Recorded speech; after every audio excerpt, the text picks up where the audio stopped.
నమస్తే, welcome to news and views. నేను చక్రి. వివిధ దినపత్రికల్లో ఏ వార్తలు ప్రధానాంశాలుగా నిలిచాయి, అదేవిధంగా నిన్న సోషల్ మీడియాలో ఏ వార్తలు బాగా వైరల్ అయ్యే న్యూస్ అండ్ వ్యూస్లో ఒకసారి చూద్దాం. ముందుగా ఈనాడు దినపత్రికలో హెడ్లైన్స్ని ఒకసారి చూద్దాం. ఇక ఉగ్రముఖపై రుద్ర తాండవం, భారత విజయ సింధూరం, 80 మంది ఉగ్రవాదులు హతం, ఎలాంటి పరిస్థితులైనా ఎదుర్కొంటాం, దద్దరిల్లిన కర్రెగొట్టులు, సామాన్లను అర్థం చేసుకున్నాం, పాకిస్తాన్ ఆత్మ వినాశనం అంటూ ప్రధాన హెడ్లైన్స్ని అయితే మనం చూడొచ్చు. అయితే ముఖ్యంగా ఉగ్రముఖపై రుద్ర తాండవం, భారత విజయసుందరం అంటూ ఒక హెడ్లైన్స్ని ప్రధాన వార్తగా చూడొచ్చు. ముష్కరుల స్థావరాలపై నిప్పుల వర్షం, విరుచుకుపడిన క్షిపణులు, డ్రోన్లు, పాకిస్తాన్ సరిహద్దులు దాటకుండానే దాడులు, పాక్ పివకుల్లోని 9 ఉగ్ర స్థావరాలు ధ్వంసం, మసూద్ అజర్ కుటుంబం అంతం, 80 మంది ఉగ్రవాదులు హతం, 31 మంది అని ప్రకటించిన దాది దేశం, ఆపరేషన్ సింధూరు విజయవంతం, స్వయంగా పర్యవేక్షించిన ప్రధాని మోడీ, ప్రతీకారం తీర్చుకుంటామన్న షహబాజ్, సరిహద్దు వెంట పాకిస్తాన్ కాల్పులు, 13 మంది భారత పౌరుల దుర్మరణం, శాంతించాలని ప్రపంచ దేశాల పిలుపు అంటూ ప్రధాన హెడ్లైన్స్ని అయితే మనం చూడొచ్చు. అయితే ఇక నిన్న ఉగ్రమూకలపై భారత్ ఉరిమింది, అర్ధరాత్రి రుద్ర నేత్రం తెరిచింది, మహిళల మంగళసూత్రాలను తెంపేసిన ముష్కరుల మూకల పీచమనిపించింది, ఉగ్రవాదాన్ని ఎగతూస్తున్న పాక్కు గట్టిగా బుద్ధి చెప్పిన పరిస్థితి. అయితే మంగళవారం రాత్రి అందరూ నిద్రపోతున్న వేళ క్షిపణులు, డ్రోన్ల సహాయంతో పాకిస్తాన్తో పాటు పాక్ ఆక్రమిత కాశ్మీర్పై ఆపరేషన్ సింధూర్ పేరుతో విరుచుకుపడింది. మన సరిహద్దులకు అవతల 100 కిలోమీటర్ల దూరం వరకు కూడా వెళ్లి 9 ఉగ్రస్థావరాలను ధ్వంసం చేసిన పరిస్థితి. మొత్తంగా 80 మంది ఉగ్రవాదులను హతమార్చింది. పాల్గామ్ దాడికి ప్రతీకారం తీర్చుకుంది భారత్. ఇంత భారీ స్థాయిలో దాడులు చేసిన తన బాధ్యతను భారత్ మర్చిపోలేదు. ఎక్కడా కూడా పాక్ సైనిక స్థావరాలపైన కానీ పౌరుల నివాసాలపైన కానీ దాడి చేయలేదు. ఉధృత పరిస్థితులను రెచ్చగొట్టే చర్యలకు పాల్పడలేదు. ప్రపంచానికి ముప్పుగా ఉన్న ఉగ్రవాద మూలాలను పెగిలించడానికే ఎక్కువగా ప్రాధాన్యమిచ్చింది. ఈ మొత్తం ఆపరేషన్ ప్రధాని మోడీ స్వయంగా పర్యవేక్షించారు. ఇంకా ఇక్కడ చూడొచ్చు, పాకిస్తాన్లోని పంజాబ్ ప్రావిన్స్ బహవల్పూర్ సమీపంలో భారత దాడిలో ధ్వంసమైన భవనం, అత్యంత విలాసవంతమైన భవనాన్ని, ఇక్కడ ఉగ్రవాదులు ఎవరైతే ఉన్నారో టెర్రరిస్టులు అక్కడ ట్రైనింగ్ తీసుకునే అత్యంత విలాసవంతమైన పెద్ద భవనాన్ని నేలమట్టం చేసిన పరిస్థితి. ఇక ఆపరేషన్ సింధూర్ విజయవంతం, మనందరికీ గర్వకారణం. పహల్గామ్ ఉగ్రదాడికి ప్రతీకారంగా పాకిస్తాన్ పాక్ ఆక్రమిత కాశ్మీర్లోని ఉగ్రస్థావరాలపై లక్షిత దాడులను అత్యంత ఖచ్చితత్వంతో చేపట్టిన సైనిక దళాలకు అభినందనలు అంటూ ప్రధాని మోడీ చెబుతున్నారు. ఇక భారత సైన్యం ఎక్కడ గీత దాటలేదు, అమాయకులను చంపిన వారిని హతమార్చాయి. ఈ విషయంలో హనుమంతుడే ఆదర్శం.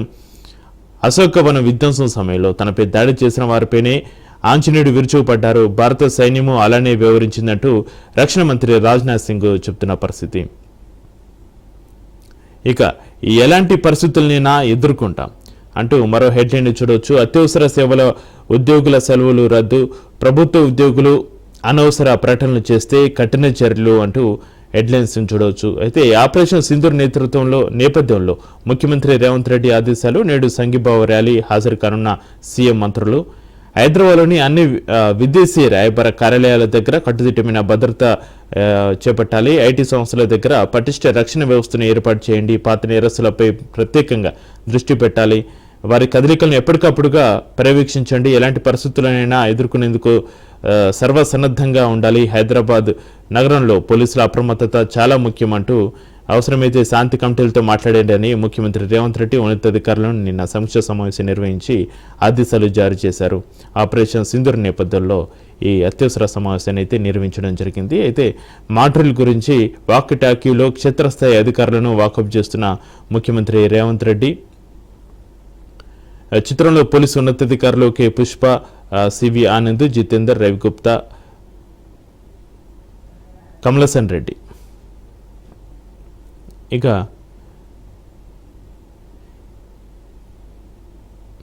అయితే మెయిన్గా ఈనాడు దినపత్రికలో పాకిస్తాన్ ఆత్మ వినాశనం అంటూ ఒక ఆర్టికల్ని అయితే రాయడం జరిగింది.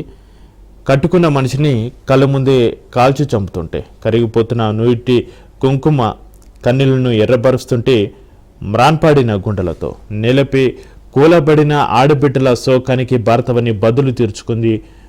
భార్య బిడ్డల కళ్ళ ముందే అమాయకుల తలలోకి తుపాకీ గుళ్ళు దించిన నరరూప రాక్షసులను స్వాతంత్ర సమరయోధులుగా కీర్తించిన దానవ దేశానికి దానికి అర్థమయ్యే భాషలోని ధీర భారతం జవాబిచ్చింది. సుందర కాశ్మీరాన్ని భారతమాత నోసిటిన నెత్తుటి సింధూరంగా మార్చిన సీమాంతర ఉగ్రవాదాన్ని అంతం చేయాల్సిందేనని 140 కోట్ల గొంతులు ఏకస్వరంతో నినదిస్తున్నాయి. పాకిస్తాన్ ప్రపంచంలోని పిశాచ ఘనాలపై అసేతు హిమాచలం ఎగిసిపడుతున్న ఆగ్రజాలాలనే మందుగుండ్లుగా మార్చి సరిహద్దులకు ఆవలి ఉగ్రవాద శిక్షణ శిబిరాలపై మన త్రివిధ దళాలు ప్రళయ భీకరంగా దండెత్తే పహల్గాం పైశాచిక కాండంలో ప్రాణాలు వదిలిన పర్యాటకులకు ఆపరేషన్ సింధూర్తో భారత ప్రభుత్వం సాయుధ బలగాలు ఘనంగా నివాళులర్పించిన పరిస్థితి పివిక్లోని కాదు. పాకిస్తాన్ ప్రధాన భూభాగంలోని టెర్రరిస్టు క్యాంపులపైన క్షిపణుల వర్షం కురిపించడం భారతవని అమేయ సైనిక బల పటిమకు నిదర్శనం అంటూ ఒక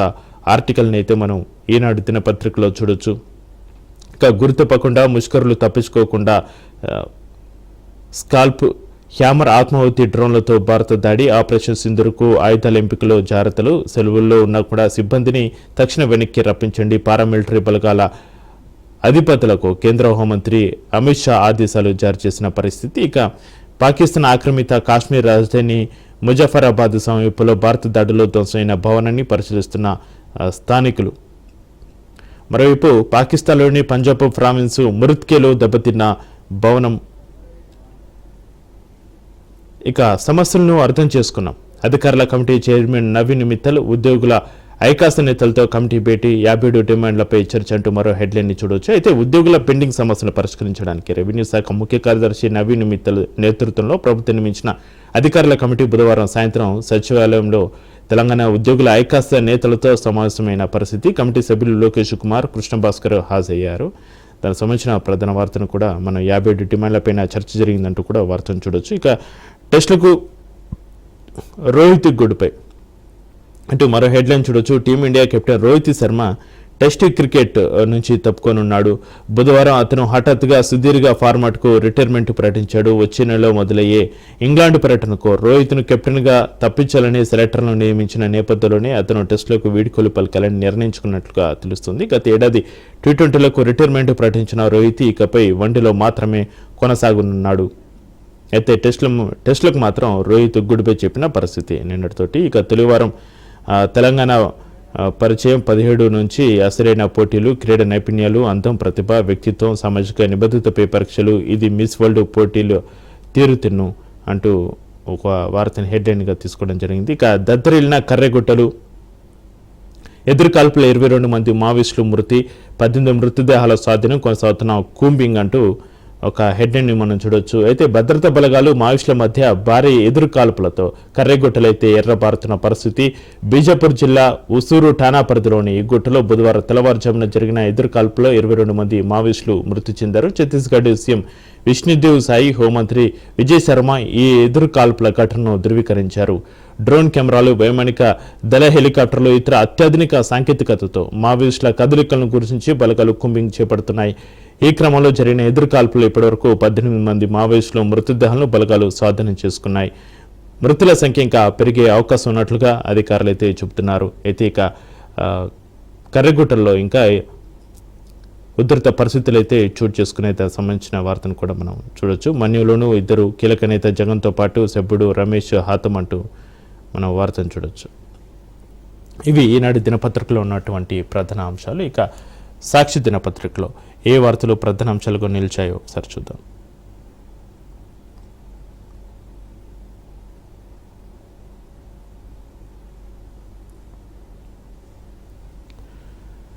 రక్త సింధూరం, పాక్ ఉగ్ర తండాలపై విరుచుపడ్డ భారత్, 100 మందికి పైగా ఉగ్రవాదుల హతం, పహల్గామ్కు బదులు తీర్చుకున్న భారత్ అంటూ సాక్షి దినపత్రికలో కూడా నిన్న ఆపరేషన్ సింధూర్కు సంబంధించిన వార్తను ప్రధాన అంశంగా తీసుకోవడం జరిగింది. ఇక ప్రతి దినపత్రికలకు కూడా మన ఆపరేషన్ సింధూర్ వార్తని ప్రధాన వార్తగా తీసుకోవడం జరిగింది. ఇక అమాయక మహిళల నుదుటి నుంచి ముష్కరులు తూడ్చేసిన సింధూరం వారి పాలిట రక్త సింధూరమైంది. దెబ్బతిన్న పులిపంజ విసిరితే ఎలా ఉంటుందో పాక్ దాని ప్రేరేపిత ఉగ్రమూటలకు తెలిసొచ్చిన పరిస్థితి. పహల్గామ్ ఉగ్రదాడికి భారత్ అంతకంతకు బదులు తీర్చుకుంది. పాక్ పేవికలోని 9 ప్రాంతాలపై సైన్యం విరుచుపడింది. లష్కరే జైషే వంటి ఉగ్రవాద సంస్థల ప్రధాన స్థావరాలతో పాటుగా శిక్షణ శిబిరాలను లక్ష్యంగా చేసుకుని సమూలంగా తుడుచుకుపెట్టింది. 100 మందికి పైగా ఉగ్రవాదులను మట్టిపెట్టి ఆపరేషన్ సింధూర్ను దిగ్విజయంగా పూర్తి చేసింది.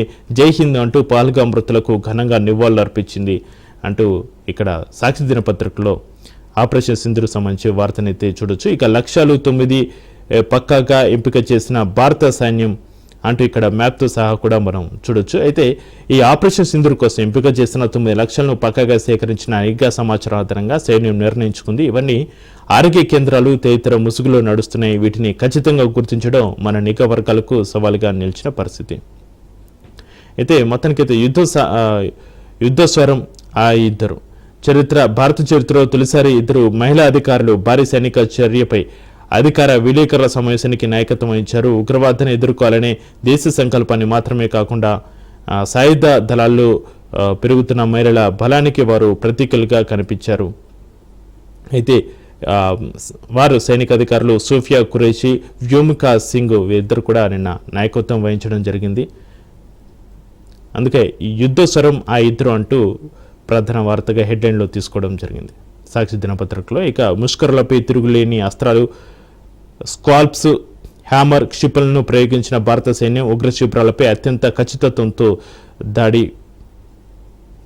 పాక్ సైన్యం కర్కశ కాల్పులు, సరిహద్దు వెంట ప్రాణాలు కోల్పోయిన 15 మంది గ్రామీణులు, 57 మంది బుల్లెట్ గాయాలు, ధీటుగా బదిలించిన భారత సైన్యం, సరిహద్దు అవతల భారీగా మరణాలు అంటూ మరో హెడ్లైన్ అయితే మనం చూడవచ్చు. యుద్ధ విమానాలు కూల్చేశాం, రఫేల్ సహా ఫైటర్ జెట్లను ధ్వంసం చేశాం, 2 ఇండియన్ డ్రోన్లు సైతం నిలమట్టం. పాకిస్తాన్ పార్లమెంట్లో ప్రధాని షహబాజ్ షరీఫ్ ప్రకటన చేసిన పరిస్థితి. శత్రువుకు ఎలా బుద్ధి చెప్పాలో తెలుసని వెల్లడి. ఇక అత్యవసర సేవలు, ఉద్యోగుల సెలవులు రద్దు అంటూ మరో హెడ్లైన్ మనం చూడొచ్చు. అయితే ఆపరేషన్ సింధూర్ నేపథ్యంలో సీఎం రేవంత్ రెడ్డి నిన్న అత్యవసర సమీక్ష సమావేశాన్ని నిర్వహించారు. అయితే మంత్రులు, అధికారులంతా హైదరాబాద్లోనే అందుబాటులో ఉండాలి. ప్రభుత్వ ఉద్యోగులు, మీడియా, సోషల్ మీడియాలో అనవసర ప్రకటనలు చేయొద్దు, మనమంతా సైన్యంతోనే అన్న సందేశం ఇవ్వాలన్న ముఖ్యమంత్రి కీలక ప్రాంతాల్లో భద్రతా చర్యలకు సీఎం, డిప్యూటీ సీఎం ఆదేశాలు జారీ చేసిన పరిస్థితి. ఇక కర్రిగుట్టలో రక్తపు టేరులు పారుతున్నాయి. కర్రిగుట్టలో రక్తపు టేరులు, భారీ ఎన్కౌంటర్లో 38 మంది మావోయిస్టుల మృతి అంటూ మరో ప్రధాన వార్తను కూడా సాక్షి దినపత్రికలో చూడొచ్చు. 22 మంది కంటే ఎక్కువ చనిపోయారన్న ఛత్తీస్గఢ్ సీఎం. గుంజపర్తి, ఇత్తగూడ సమీపంలో చోటు చేసుకునే ఎదురు కాల్పులో మృతుల్లో ఎవరెవరున్నారనే దానిపైన కొరవడిన స్పష్టత అంటూ కూడా హెడ్లైన్ మనం చూడొచ్చు సాక్షి దినపత్రికలో. ఇక స్కిల్ షోగా పూర్తిగా మారిన మిస్ వరల్డ్ పోటీల తీరు, ఆటల పోటీలు, మేధో మదనం, సామాజిక సేవ, ఇతివృత్తానికి ప్రాధాన్యం. హైదరాబాద్లో పోటీల సందర్భంగా మరిన్ని జాగ్రత్తలు, సామాజిక సేవలో స్వయంగా మిస్ వరల్డ్ లిమిటెడ్ మమేకం, పలు దేశాల నిరుపేదలకు ఇల్లు, మురికివాడల్లో స్కూలు, తదితర సేవలు అంటూ ఇక వార్తను చూడొచ్చు. అయితే స్కిల్ షో నుంచి స్కిల్ షోగా ఈ మిస్ వరల్డ్ పోటీలు అయితే మారిన తీరు అంటూ కూడా సాక్షి దినపత్రికలో ఆ వార్త సంబంధించిన వార్తను చూపించడం జరిగింది. యుద్ధ విమానాలు వచ్చినట్లు, బాంబులు వేసినట్లు, హైదరాబాద్ సంతోష్ నగర్లో నిర్మించిన మాడ్రిల్ సందర్భంగా పరుగులు పెడుతున్న మహిళలు, సాయంత్రం 4 నుంచి 4:30 గంటల వరకు నిర్వహణ, కమాండ్ కంట్రోల్ సెంటర్ నుంచి పర్యవేక్షించిన అధికారులు ఆపరేషన్ అభ్యాస విజయవంతమైనట్లుగా ప్రకటన. హైదరాబాద్లోని 4 ప్రాంతాల్లో మాడ్రిల్ నిర్వహించడం జరిగింది. ఇక ప్రైవేట్దే విత్తు, పత్తి రైతే చిత్తు అంటూ రైతులకు సంబంధించిన వార్తనైతే మనం ఒకటి చూడొచ్చు. ఏటా 1-2 కంపెనీ పత్తి విత్తనాలకే డిమాండ్ సృష్టించి కృత్రిమ కొరతతో బ్లాక్ మార్కెట్కు ఆపే రెట్టింపు ధరలకు అమ్మకాలు. ఏ కంపెనీ అయినా బీటీ విత్తనాలన్నీ ఒకటే అంటున్న వ్యవసాయ శాఖ. దీంతో ఇబ్బంది పడుతున్న, కల్తీ విత్తనాలతోటి ఇబ్బంది పడుతున్న రైతులకు సంబంధించి వార్తనైతే మనం చూడొచ్చు. కాళేశ్వరం బరాజుల పునరుద్ధరణ ఎలా? సిడబ్ల్యూసీ చైర్మన్ అతుల్ జైన్తో మంత్రి ఉత్తమ్ చర్చలు, మార్గదర్శకాలు సూచించాలని విజ్ఞప్తి. ప్రతిపాదనలతో నివేదిక ఇవ్వాలన్న అతుల్ జైన్. పునరుద్ధరణ మార్గాలు అన్వేషిస్తున్నామంటూ మంత్రి ఉత్తమ్ తెలుపుతున్న పరిస్థితి. ఆ వార్తను కూడా ప్రధాన వార్తగా మనం ఇక్కడ తీసుకోవచ్చు. అయితే ముఖ్యంగా అత్యంత సమర్థతో దాడులు జరిపారు మన సైన్యం, దేశానికి గౌరవ కారణం అంటూ ప్రధాని మోడీ తెలుపుతున్న పరిస్థితి. ప్రతి దాడులకు ఆస్కారం లేకుండా దాడి చేశాం, సరైన రీతిలోనే ప్రతీకార చర్యలు తీసుకున్నాం, ఇవి బాధ్యతాయుతమైన దాడులు. భారత వైఖరిని స్పష్టం చేసిన విదేశాంగ కార్యదర్శి విక్రమ్ మిస్త్రీ అంటూ ఇక్కడ సాక్షి దినపత్రికలో వార్తనైతే చూడొచ్చు. ఇక్కడ మనం సాక్షి దినపత్రికలో చిత్రాలతో సహా చూడొచ్చు. పీవీక్లో లష్కరే బేస్ ధ్వంసమైన పరిస్థితులను అనంతరం పరిశీలిస్తున్న పరిస్థితి. అదేవిధంగా లష్కరే ప్రధాన కేంద్రం కూడా నిలమట్టమైంది. జైషే మహమ్మద్ ప్రధాన స్థావరం 5 అంతస్తుల భవనం అని చెప్పుకునే భవనం కూడా ఇక్కడ వందల మందికి ఇక ట్రేడింగ్ ఇచ్చే స్థావరాన్ని కూడా నీలమట్టం చేసిన పరిస్థితి. ఆ ఇమేజెస్ను కూడా మనం సాక్షి దినపత్రికలో చూడొచ్చు. ఇవి సాక్షి దినపత్రికలో ఉన్నటువంటి ప్రధాన వార్తలు.